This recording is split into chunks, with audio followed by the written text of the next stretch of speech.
Good morning, Year 1, and welcome to the 6th week of our English. Today, we're going to be starting to look at retelling our own version of the story Lost and Found. But to help you and your grown-ups remember it, you might want to click on the YouTube link below, or you might want to type it in and have a look at me reading the story, just to refresh your memories of what happens in the story Lost and Found. So once you've done that, start the video again, and we're going to have a look at what we did at the end of last week.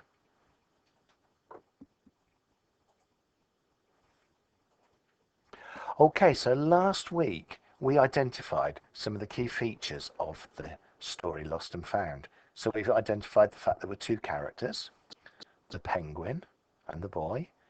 We established that where they went was going to be the South Pole. And the main events were the boy meets the penguin, the boy takes the penguin to the South Pole, and the boy goes back to find the penguin. Now, when we looked at the text, we also found that there were some time connectives that we can use in our own story writing. Here are a couple that we identified. One day and in the morning. That was right at the beginning of the story. So what we're going to be doing today is we're going to be doing our own story based on this. Now I'm going to model a little bit of it, and I'm going to verbally go through what I think my story will be like. But then you can have a go at writing it yourself, and I'll explain how you check that afterwards. So here is the original story outline. So here we go. This is the section we're going to be writing today, where the boy meets the penguin. The boy thinks the penguin is lost. The boy, we decided when we planned it ourselves, goes to Lost and Found office, and then the boy looks in a book and finds that penguins come from the South Pole. Now, if you remember, we chose some different characters, and here they are. So we had a girl and a camel. Now, the girl thinks that the camel is lost.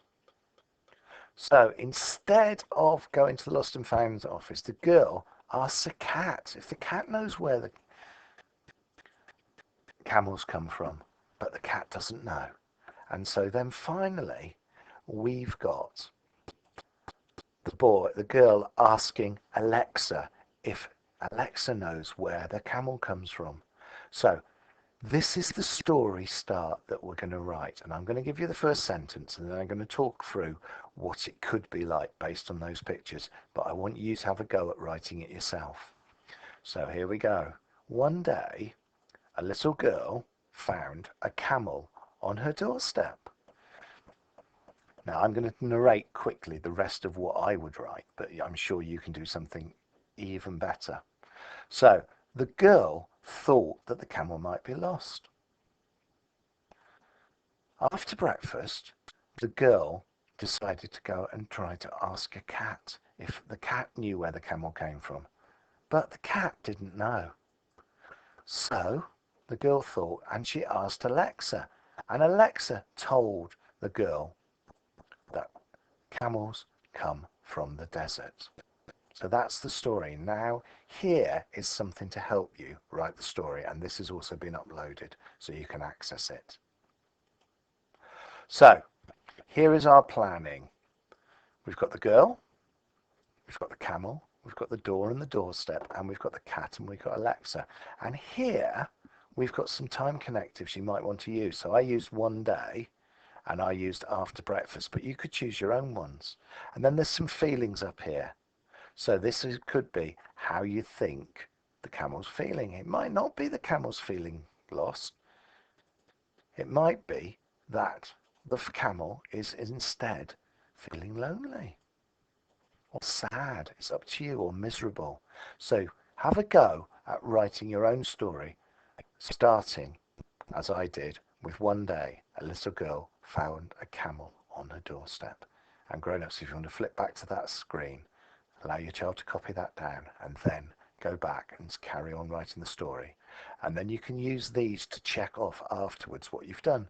So you're looking to see whether or not you've remembered to use capital letters. And if you tick it, and then get your grown-ups to tick it, that would be great. See if you've remembered to use full stops. See if you've remembered to use those finger spaces. And if you have got line paper and you're not typing it, then have a go at seeing whether or not you've been able to write on the line. That's the least important thing here, especially if you haven't got line paper. And that is today's task. So when you're ready, get going. And if you manage to do it, and you've typed it, or you want to send a photo in, that's absolutely brilliant.